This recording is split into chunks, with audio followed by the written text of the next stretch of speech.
We often see patients who got pregnant after IVF whose doctor keeps on repeating HCG levels even after 6 weeks and 7 weeks and 8 weeks.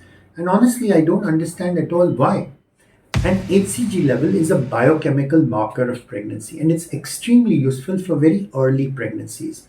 And this is when you missed your period or in the first 5 weeks, where it's too early to actually pick up a pregnancy on an ultrasound scan because the pregnancy sac itself is so small. But the HCG is much more sensitive, which is why it's important to track HCG levels. And at least in the first 1 week, you can make sure the pregnancy is healthy by making sure that the levels are rising well. But once the HCG has crossed 1000 milli-international units per ml, you do an ultrasound scan and you can see a sac in the uterus. There's no point in doing the HCG levels anymore because the ultrasound will give us much more valuable information. Because remember, the HCG is just a blood marker and it's produced by the placenta or the growth ectoderm. Whereas what the patient wants is a baby, which comes from the inner cell mass. So as long as the pregnancy is going well and everything's fine on the ultrasound scan, please don't waste money doing HCG levels.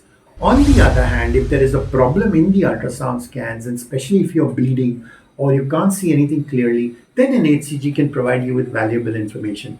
So, for example, if the HCG levels were rising, you start bleeding and the HCG levels drop, that suggests that you have miscarried. And if you're bleeding but the HCG levels are rising, then that's reassuring that your pregnancy is healthy. But after 6 weeks, an ultrasound is far more valuable than just an HCG level. Please keep this in mind. And if your doctor wants to do unnecessary blood tests for you, you need to learn to be able to push back and say no, because it's no fun doing unnecessary tests which don't provide any useful information at all.